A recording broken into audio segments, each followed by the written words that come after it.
நல்லவர்கள் கஷ்டப்படுகின்றார்கள், கெட்டவர்கள் சந்தோஷமாக இருக்கிறார்கள் என்று நீ வருந்தாதே. எல்லாமே கர்ம வினையே காரணம்.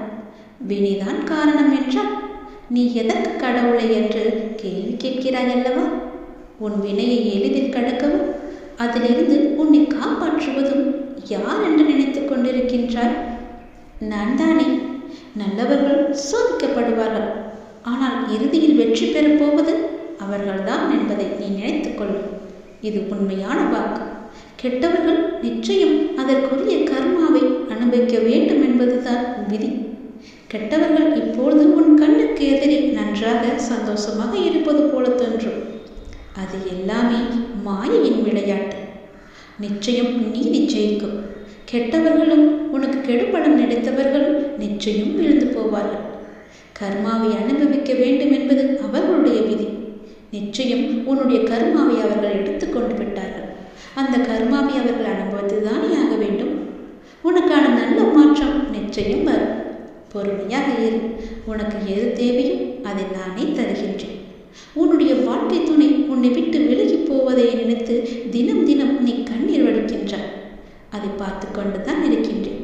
உன் வாழ்க்கை துணைக்கு உன் அன்பின் ஆழத்தை புரிய வைப்பது, உன்னுடன் சேர்ந்து வாழ வைப்பது என எல்லாமே என்னுடைய பொறுப்பு. உன்னுடைய வாழ்க்கை துணையிடம் கொஞ்சம் நீ விட்டு கொடுத்து செல்ல வேண்டும். நீ நான் என்று போட்டி பொறாமையெல்லாம் தேவையில்லை.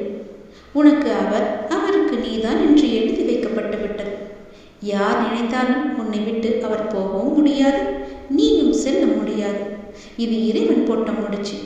உன் வாழ்க்கை துணைக்கு நீதான் என்று இருக்கும்போது யார் எங்கே செல்ல முடியும்? கொஞ்சம் விட்டு கொடுத்து அனுசரித்து போ.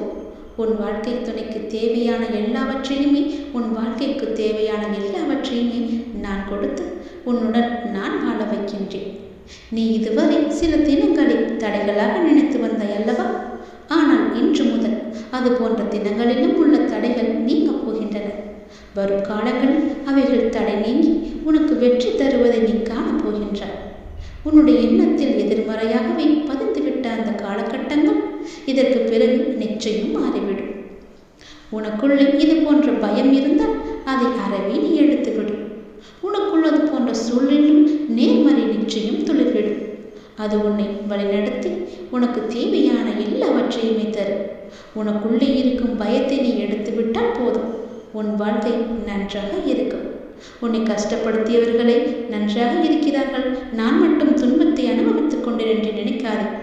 உன் வாழ்க்கை நிச்சயம் மாறும், சந்தோஷமாகும்.